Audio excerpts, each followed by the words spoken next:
I do not have freedom to choose and to decide what is my requirement, what is my need. And it is completely snatched away by the producers, by the business industry houses.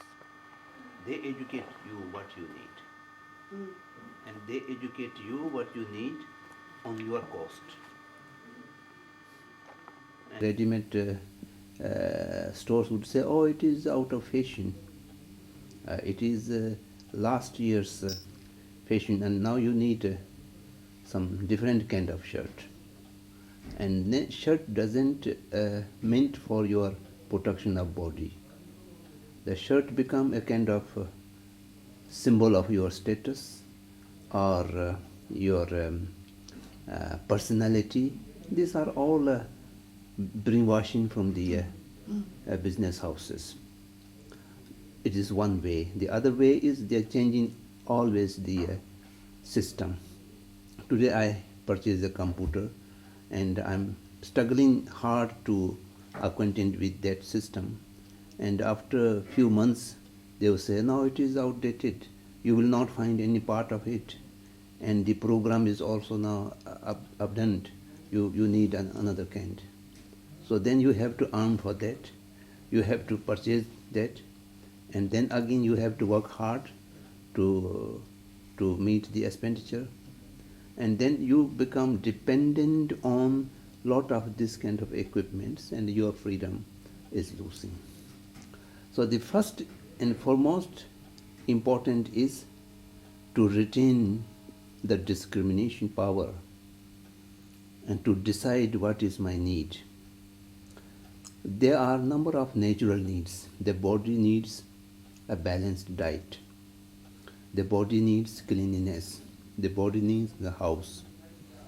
The body needs a bed or bed sheets, but the body does not need 25 pairs of bed sheets. 2 pairs of bed sheet is sufficient for the natural need.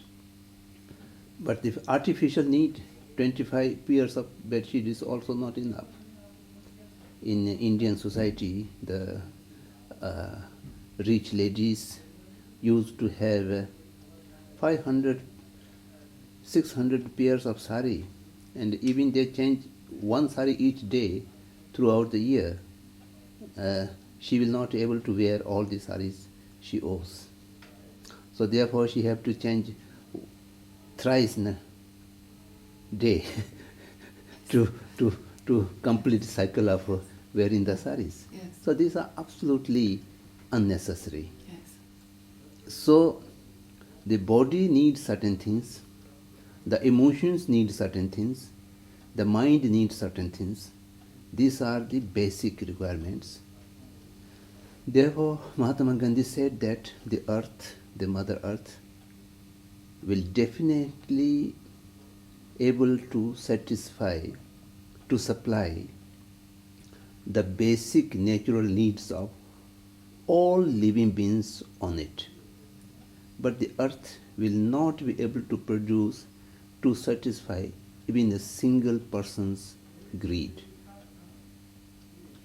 So can I ask you, if you feel that capitalism, particularly in the West, doesn't work to bring happiness, and obviously the communist system in China doesn't work to bring happiness, may I ask you, do you have a third way, a middle way, a new political system or a new structure where we could introduce these ideas? A little bit I am talking about all this. What His Holiness is talk about the middle path economy or Buddhist economy is it is a very big subject. We cannot talk in a short spell of time.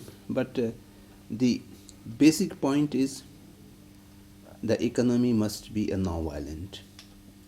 It must not be built up on the idea of competition. It must be built up on the idea of cooperation. And the second, self-sufficiency. self-sufficiency does not mean that you accumulated a huge corpus of money and put it into investment, and then you do nothing, and you say, I'm self-sufficient. I have 1 crore of rupee in the bank, and I need do nothing, and I can live on the interest of my money. That is not self-sufficiency. Self-sufficiency means I should be able to generate by my own effort to meet my needs. Only then you are not living on somebody else's share. You generate for your own requirements and you are self-sufficient. You are not eating up anybody else's share. So it does not mean one should produce everything, food, clothes. So if I am a farmer, I should produce cereals or whatever it may be, sufficient for my own living. Then I can sell my grain and I can purchase my clothes, something like that. If I am a weaver, I will weave and I make my own cloth, and some spare part of my production we will sell in the market, and I will purchase the other needs which I am not producing.